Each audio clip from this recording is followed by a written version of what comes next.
The fact of the matter is, what I would do differently is more philosophical than it is practical. August Mike doesn't know what we're doing because he's not in the office. This is Tom Robleski, the political editor of the Staten Island Advance. Staten Islanders will go to the polls on November 6th to vote in the campaign for district attorney. The candidates are incumbent Republican District Attorney Daniel Donovan and Democratic Attorney Michael Ryan.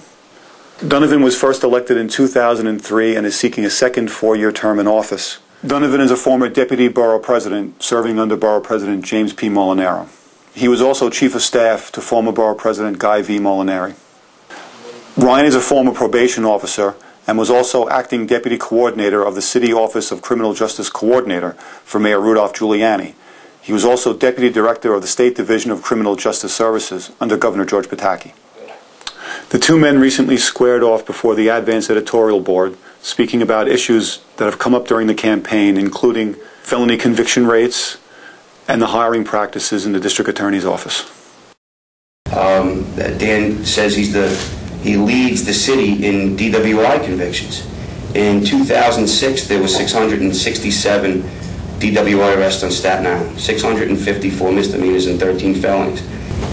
There were over 2,800 misdemeanor arrests in Queens and 314 felony arrests in Queens. That puts Queens up close to 3,200 arrests. When you compare and contrast those two numbers, how you can sit and make a statement that you've led the city in convictions when another borough outstrips your arrests by 75%, if my math is correct. I just think it's an incredible argument to make. I'm just saying, I'm not saying about Mike's qualification, I'm just saying that I'm better qualified for this job. I've been doing it for the last 4 years. I don't know what arguments actually to address. Like I was saying, when I say we increased the felony conviction rate, of course we have less crime than the rest of the four boroughs. We're actually grateful for that. What we're talking about is the percentage of your cases.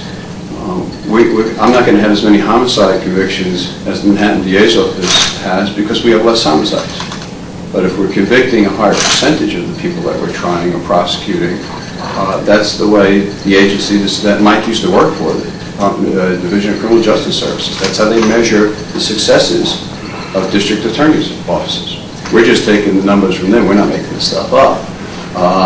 So when we say we have the highest conviction rate in the city of New York for felonies, that's true. The problem with Dan's hires in the majority is that they don't know Staten Island. It's a question of neighborhoods, a question of knowing where the trouble spots are, a question of being able to effectively interface with the police department without having to get a whole education about what's going on in certain areas. That's what I'm talking about, not about exercising influence between personalities. I worked in a Manhattan DA's office. I didn't live in Manhattan. It didn't take me very long to learn where 155th Street and Lexington Avenue was. We wanted to hire the best and brightest people. It used to be that you got a summer internship because somebody in your family played golf with somebody in the DA's office, and then you became the next assistant district attorney. We do worldwide searches. When I took office, there wasn't a Spanish-speaking lawyer in the building. The other large part of my population was Spanish-speaking, and I told the staff, you imagine getting a crime victim in China, and everybody in the prosecutor's office spoke Chinese, and you couldn't tell anybody what happened to you, and then you saw one American that you could tell what happened, you could tell that person what happened to you. I said, we have to represent, we have to reflect the community that we're protecting, that we're representing. They are now represented by some of the best lawyers in the country who could have went anywhere they wanted to work, and in fact, I have some lawyers who have taken over $100,000 cut in pay to come work for us. Why would they do that? Because it's the best job in the world. That's why Mike wants it, and that's why I want it.